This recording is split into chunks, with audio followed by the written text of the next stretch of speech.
Hello friends, welcome to ज्ञान कोश YouTube channel. आज की वीडियो में हम 7 जून की होने वाली करंट अफेयर्स के बारे में चर्चा करेंगे। इसका पीडीएफ आपको ज्ञान कोश यूट्यूब चैनल के डिस्क्रिप्शन में मिल जाएगा और डिस्क्रिप्शन में आपको और भी टॉपिक्स मिल जाएंगे। आप लोग पढ़ना चाहते हैं तो वहां से पढ़ लीजिएगा। तो चलिए शुरू करते हैं आज की 7 जून की कुछ महत्वपूर्ण करंट अफेयर्स। सबसे पहला क्वेश्चन, फूड फॉरेस्ट खाद्य वन परियोजना शुरू की गई है। तो ये फूड फॉरेस्ट खाद्य वन परियोजना किसके द्वारा शुरू की गई है? तो ये योजना शुरू की है केरल राज्य द्वारा। केरल राज्य ने अभी फूड फॉरेस्ट परियोजना वन शुरुआत की है। इसका उद्देश्य क्या है? इसका उद्देश्य यह है कि जो अट्टापड़ी है इसके आसपास के 192 आदिवासी गांवों को खाद्य सुरक्षा प्रदान करना ही इसका मुख्य उद्देश्य है। और इसकी शुरुआत कहां से हुई है? तो इसकी शुरुआत भी हुई है अट्टापड़ी से। तो ये केरल राज्य द्वारा शुरू किया गया है। तो केरल राज्य के बारे में कुछ बातें पढ़ते हैं। केरल की राजधानी क्या है? तिरुवनंतपुरम। केरल में जिले कितने हैं? 14 है। केरल का गठन कब हुआ था? 1 नवंबर 1956 को। केरल के राज्यपाल कौन है? पी सतशिवम। और केरल के मुख्यमंत्री कौन है? पिनाराई विजयन। तो ये सारी जानकारियां हमें केरल के बारे में जानने को मिलती है। अब हम बढ़ते हैं अगले क्वेश्चन की तरफ। रोमानिया में भारत के अगले राजदूत की नियुक्ति की गई है। तो रोमानिया में भारत के अगले राजदूत कौन बने हैं? अभी भारतीय वरिष्ठ राजनयिक राहुल श्रीवास्तव को रोमानिया में भारत के अगले राजदूत के रूप में नियुक्त किया गया है। वे 1999 बैच के भारतीय विदेश सेवा के अधिकारी रह चुके हैं और वर्तमान में वो MEA अर्थात वर्तमान में विदेश मंत्रालय में संयुक्त सचिव के पद पर थे, लेकिन अब उन्हें पदोन्नत करके रोमानिया में भारत के अगले राजदूत बना दिया गया। अब रोमानिया में बने हैं तो कुछ बातें हम रोमानिया के बारे में भी पढ़ लेते हैं। रोमानिया की राजधानी क्या है? बुखारेस्ट। रोमानिया की ऑफिशियल लैंग्वेज क्या है? रोमानियन। रोमानिया के अगर हम प्रेसिडेंट की बात करें तो क्लोज लोहानिस जो है वो वर्तमान में रोमानिया के प्रेसिडेंट है। और प्राइम मिनिस्टर जो है वो लुडोविक ओरबन जो है वो वर्तमान में रोमानिया के प्रधानमंत्री हैं। तो ये जानकारी इस क्वेश्चन से मिली। उसके बाद बढ़ते हैं अगले क्वेश्चन की तरफ। एडिडास की ब्रांड एम्बेसडर बनी है। तो एडिडास की ब्रांड एम्बेसडर कौन बनी है? मानुषी छिल्लर को अभी एडिडास कंपनी ने अपना नया ब्रांड एम्बेसडर नियुक्त किया है। मानुषी छिल्लर मिस वर्ल्ड 2017 रह चुके हैं। वे एडिडास की रणबीर सिंह, रोहित शर्मा, हिमा दास और 20 से अधिक अन्य एथलीट के साथ में अभी मानुषी छिल्लर भी एडिडास की ब्रांड एम्बेसडर बनी है। अब जो एडिडास की ब्रांड एम्बेसडर बनी है तो एडिडास की स्थापना कब हुई थी? एडिडास की स्थापना हुई थी सन 1924 में, लेकिन सन 1949 18 अगस्त 1949 में इसका नाम परिवर्तित करके एडिडास रखा गया था। इसके अगर फाउंडर की बात करें तो एडिडास के फाउंडर संस्थापक हैं एडोल्फ डेजलर। और इसका हेडक्वार्टर मुख्यालय कहां पे है? तो इसका मुख्यालय है जर्मनी में। वर्तमान में इसके चेयरमैन और CEO की बात करें तो इसके CEO हैं कैस्पर रोस्टेड जो है वो वर्तमान में एडिडास के CEO हैं। तो ये जानकारियां एडिडास के बारे में मिली। उसके बाद बढ़ते हैं अगले क्वेश्चन की तरफ। थैंक्स मोम नामक वृक्षारोपण अभियान की शुरुआत की गई। तो थैंक्स मोम नामक वृक्षारोपण अभियान किसके द्वारा शुरू किया गया है? ये शुरू किया गया है मध्य प्रदेश के द्वारा। मध्य प्रदेश ने अभी हाल ही में थैंक्स मोम नामक एक वृक्षारोपण अभियान लगाया गया। इसका मुख्य उद्देश्य यह है कि जो वृक्ष हैं उनको मां की तरह पाले, मां की तरह उनकी देखभाल करें। इसीलिए ये थैंक्स मोम नामक वृक्षारोपण अभियान शुरू किया गया है। और पहला वृक्ष सामाजिक न्याय और विकलांग कल्याण निदेशालय के परिसर में वृक्षारोपित किया गया। उसके बाद में इस अभियान की शुरुआत हुई। यह मध्य प्रदेश सरकार द्वारा शुरू किया गया है। तो कुछ बातें मध्य प्रदेश के बारे में पढ़ लीजिएगा। मध्य प्रदेश की राजधानी क्या है? भोपाल। मध्य प्रदेश में जिले कितने हैं? 55। मध्य प्रदेश की राजभाषा क्या है?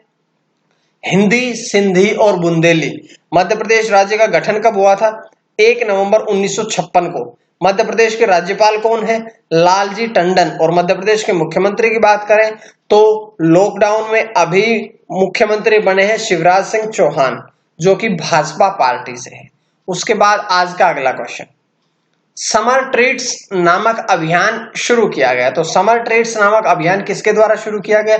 ये शुरू किया गया है एचडीएफसी बैंक के द्वारा। एचडीएफसी बैंक ने समर ट्रीट्स नामक अभियान शुरू किया है। इसका उद्देश्य क्या है? तो इसका उद्देश्य है नो कॉस्ट ईएमआई और नो डाउन पेमेंट की पेशकश करना। अभी जितने भी ऋण लिए जाएंगे उन पे ईएमआई कॉस्ट नहीं होगा और डाउन पेमेंट की पेशकश की जाएगी। तो ये एचडीएफसी बैंक लिमिटेड के द्वारा शुरू किया गया है। तो एचडीएफसी बैंक के बारे में अगर क्वेश्चन पूछा जाए कि एचडीएफसी बैंक की स्थापना कब हुई थी, तो इसकी स्थापना हुई थी अगस्त 1994 में। इसके संस्थापक कौन है? तो इसके संस्थापक है बीबू वर्गीस। इसका मुख्यालय कहां पे है? तो एचडीएफसी बैंक का मुख्यालय है मुंबई, भारत में। और इसके चेयरमैन कौन है? सीएम वासुदेव। और अगर हम एमडी या प्रबंध निदेशक की बात करें तो आदित्य पुरी जो हैं वो वर्तमान में एचडीएफसी बैंक के प्रमुख प्रबंधक निदेशक हैं। उसके बाद बढ़ते हैं अगले क्वेश्चन की तरफ। आई कमिट पहल की शुरुआत की गई है। तो आई कमिट पहल की शुरुआत किसके द्वारा की गई है?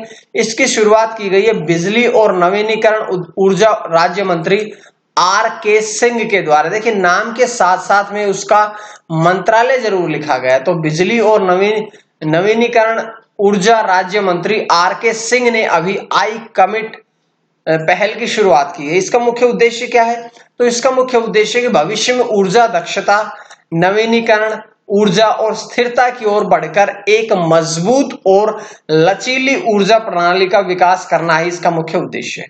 उसके बाद अगला question, safe online learning in the times of कोविड-19। Safe online learning in the times of कोविड-19 इस पुस्तिका की ये पुस्तिका लॉन्च की गई है। तो किसके द्वारा लॉन्च की गई है?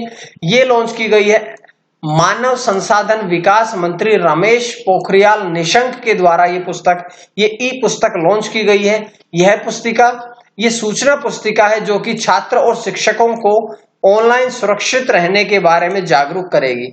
इसे एनसीईआरटी और यूनेस्को दोनों ने मिलकर के इसका विकास किया है। तो ये एनसीईआरटी द्वारा विकसित की गई है। तो एनसीईआरटी के बारे में भी कुछ बातें पढ़ लेते हैं।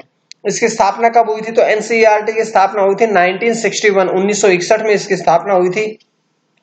वर्तमान में इसके प्रेसिडेंट रमेश पोखरियाल हैं। डायरेक्टर की अगर हम बात करें तो इसके डायरेक्टर है डॉक्टर ऋषिकेश सेनापति। डॉक्टर ऋषिकेश सेनापति जो है वो वर्तमान में इसके डायरेक्टर हैं और इसकी लोकेशन दिल्ली में है, अरबिंदो मार्ग दिल्ली में। तो ये जानकारी इस क्वेश्चन से मिलती है। उसके बाद हम बढ़ते हैं अगले क्वेश्चन की तरफ। Land and finance limited DLF, land and finance limited के अध्यक्ष सेवानिवृत्त हुए। तो इसके अध्यक्ष कौन थे?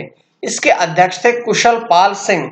कुशल पाल सिंह जो थे वो इसके अध्यक्ष थे, जो लगभग 6 दशक से इस बिजनेस में जुड़े हुए थे। 6 दशक के बाद वे रिटायर हुए हैं और वे कंपनी के साथ 1946 में शामिल हुए थे और 1 अक्टूबर 1995 को वे इसके अध्यक्ष बने थे। 95 से लेकर के अभी तक वे इसके अध्यक्ष रहे। लगभग 25 साल तक अध्यक्ष रहने के बाद अब वो रिटायर हुए हैं। तो लैंड और फाइनेंस लिमिटेड के अध्यक्ष जो थे वो अब रिटायर हुए हैं। उसके बाद डीएलएफ के अध्यक्ष थे वो। तो डीएलएफ की स्थापना कब हुई थी?